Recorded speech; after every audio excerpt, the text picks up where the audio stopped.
Well, listen, it's all fine and well to have an idea, but if you don't have a platform to sell it and to get that message out to the world, then it means nothing. So listen, you need me as much as I need you. We've got MLS snobs listening to this podcast, obviously. This is an MLS-focused podcast, but maybe they're a little bit nervous or hesitant to come out of the closet and accept who they are, an MLS snob. So for those people, can we describe what an MLS snob is, especially as it applies to a Euro snob? Sure.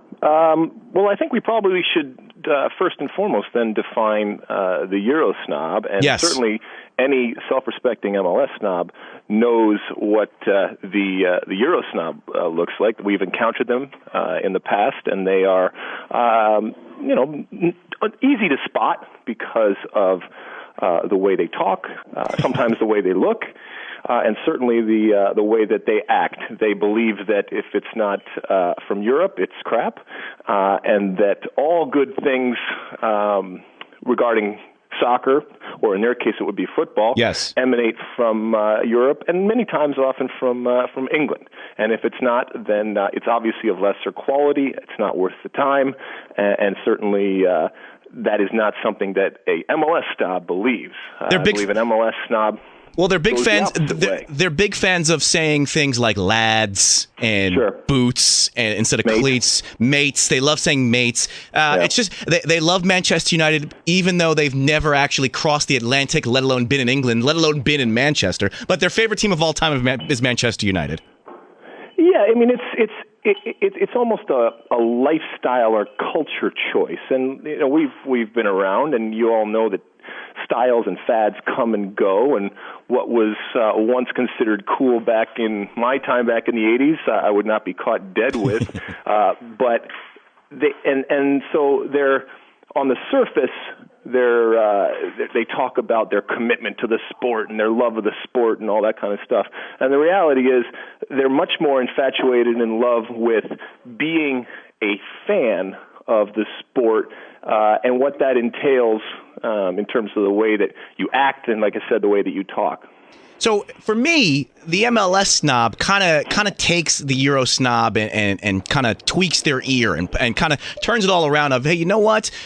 Okay, you can be a Euro snob, but you know what I'm going to do? I'm going to support the league in our backyard. I'm going to support the club that is closest to me, whether it's my hometown or a few hundred miles away. And I'm going to be passionate about the sport in this country, because I don't know if you know this or not, Euro snob, but we live in this country, not in Europe.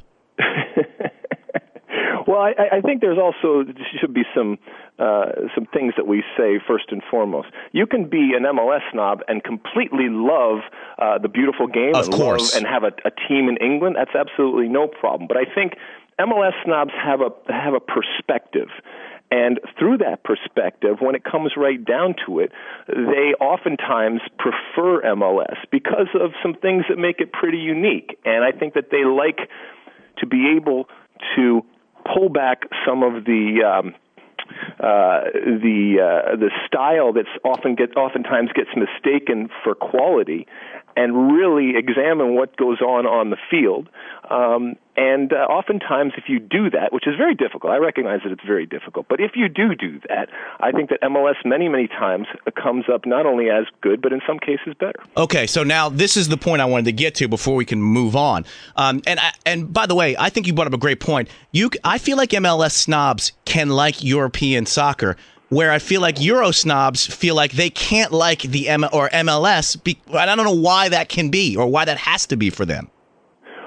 I think that if they admit it publicly, somehow their hipster Euro snob credentials will be taken away, and maybe in their little clique of Euro snobs, they won't be taken as seriously, because how could you possibly, if you find anything enjoyable or find any type of quality in what is obviously inferior? So that's just like anything in high school or anything else. You got to have the courage to step above that and say, this is what I believe, even if other people might laugh at at you for it. So you stirred up a hornet's nest last week on Twitter when you threw it out there about your views on MLS and how it applies in the case of this argument, the Premier League. And you took a lot of grief for it.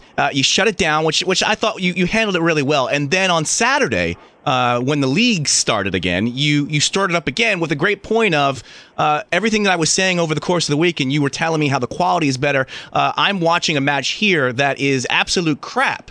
And I forget, was it Norwich and somebody else? Yes. Who were they playing? I can't remember who they were playing, but that's how memorable it was. You can't even remember. Yeah.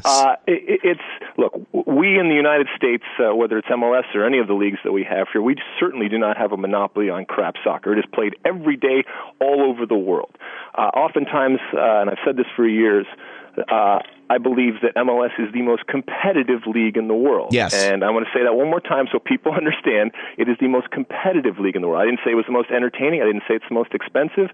But I think it is the most competitive because of the structure, because of the salary cap. You don't have the haves and the have-nots. And to be fair, many people believe that one of the reasons why EPL or other leagues around the world is enjoyable is because they have the haves and the have-nots. And we can certainly agree to disagree, but that has to be said when you're talking about MLS in the context of MLS. But there is plenty of horrible soccer that's played in the Premiership and other places around.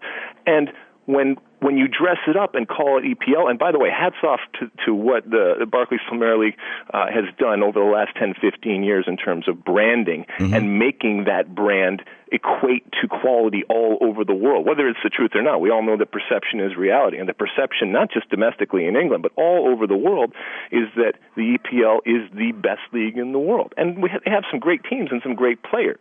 But when you really get down and look at it, when you talk about tactics, when you talk about technical proficiency, all of these different things, I think that there is a debate to be had. And it's not just clear that, this is the best league in the world, just simply because it's the most popular.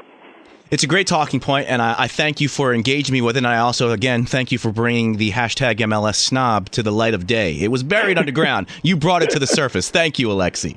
Well, my work is not done, but I'll take.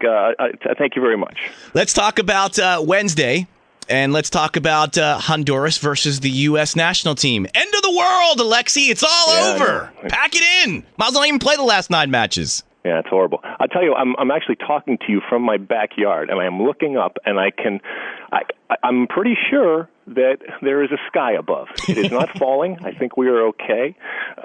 Certainly not the best 90 minutes, and certainly not something that U.S. fans wanted to see, although I think when you look at Honduras, there were a lot of people that said, including myself, that we could very easily go down to Honduras and lose to them. Not because the U.S. is so horrible, but maybe the other way.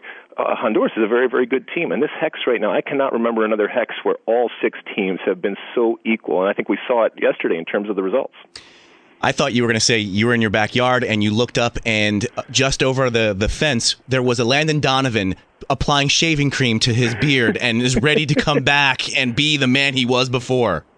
Look, I keep a lookout when I'm off on my my daily runs. I actually have run into him a couple of times on my runs, but I haven't seen him lately. So he is deep in thought during this sabbatical, and it's going to be interesting to see how long it ultimately lasts, and maybe even more interesting to see what type of landscape it looks like from an international perspective for the U.S. team he returns to, and if Jurgen Klinsmann at that time feels that it's appropriate to bring him back in. And I think that is a key point, and that's the question I wanted to ask you about Landon. I mean, a lot of people, obviously were up in arms talking about Landon after the results of the match on Wednesday. He chose to walk away, so let's not act like he's out in the wilderness and no one will he chose to be where he is. But the second question is, and this is the question I want to bounce off you, is one man, first of all, shouldn't make a difference, that big of a difference in the setup of a national team. And how does he fit back in if and when he does decide to come back? And how does Klinsmann use him? See, this is where I disagree with many people, and I've already had this debate, especially over the last week, and certainly over the last 24 hours. I don't think that, regardless of the results, that if Landon Donovan comes back, and let's say he decides to come back in the summer, takes his time, does whatever he's going to do, and comes back in the summer, I think that Jurgen Klinsmann thinks long and hard. I don't think it's a slam dunk that automatically he comes back into the national team program, even if they are struggling.